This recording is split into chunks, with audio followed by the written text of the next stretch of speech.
Hey, I'm Austin with Training Tall. Welcome back to another rowing video where today we're going to be taking a look at Connor McGregor's interesting rowing form. And while he might be a world-class fighter, he's definitely not a world-class rower. So we're actually going to break down his form one little bit at a time to hopefully give you pointers that you can use to help you improve your own rowing form. And if you're interested in getting your form reviewed by me personally, where I'll voice over it and draw all over it like I'm going to do in this video, you can actually sign up for those over on my website, trainingtall.net. So let's get right into things here. Where do we start?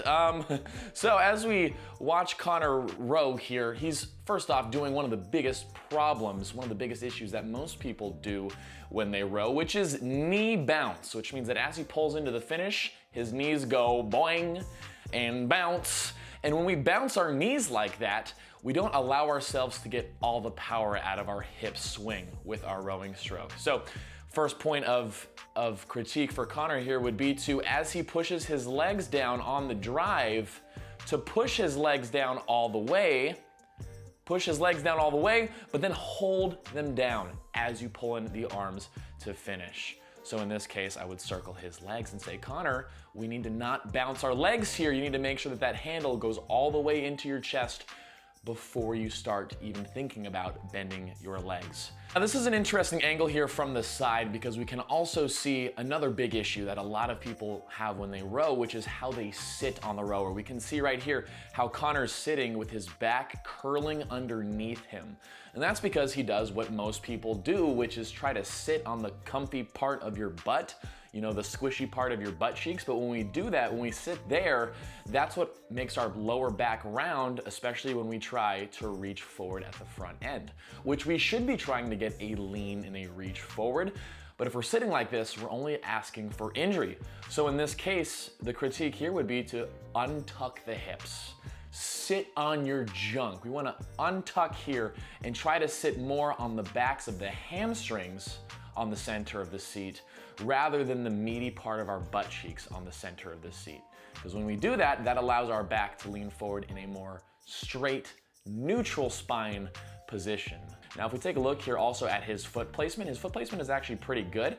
However, in general, the lower you can set your feet, the better. And in this case, I would have him go down one more notch on the foot plates because it's gonna lower his knees down a bit more.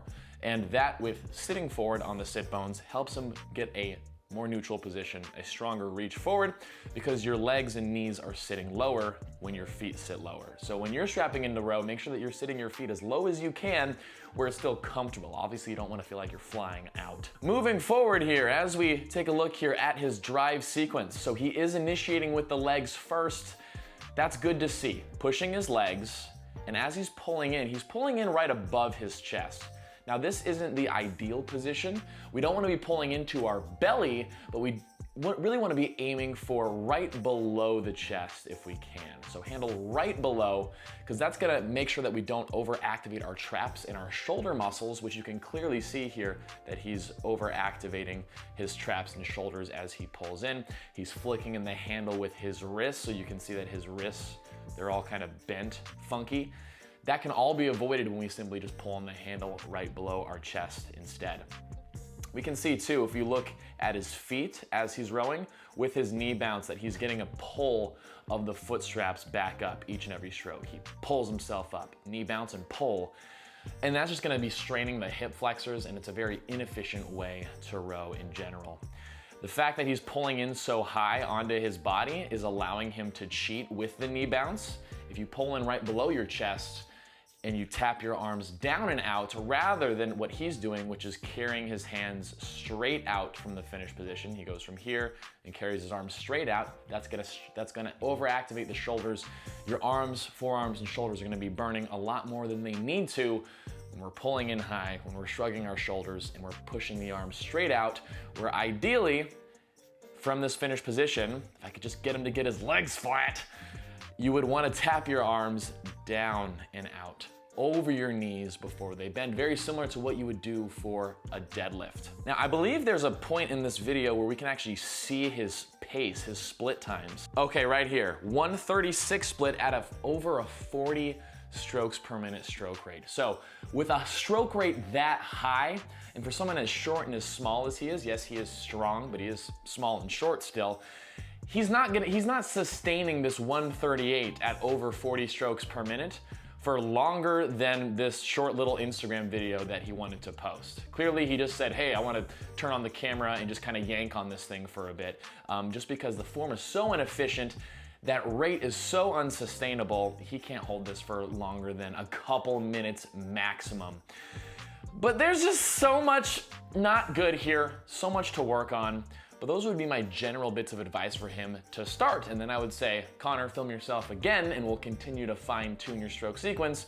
We need to work on pulling in the handle lower, holding the knees down so you don't knee bounce, lowering the feet a little bit, and sitting forward on the sit bones. Then we're in a place where we can work and move forward.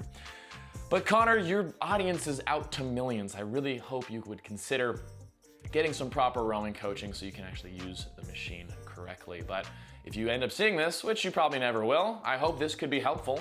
And again, to anyone who's looking to get their rowing form reviewed, please sign up on my website. I'd be happy to work with you in perfecting your rowing form. But that is Connor McGregor's rowing form. Yeah, maybe he should just stick to fighting. All right, I'm done. I'm done making jokes. That's it for the video. Let me know what you think down in the comments below. And if you enjoyed this, please let me know and I can try to find more celebrity rowing videos to work through and we can talk about it together. So thanks again.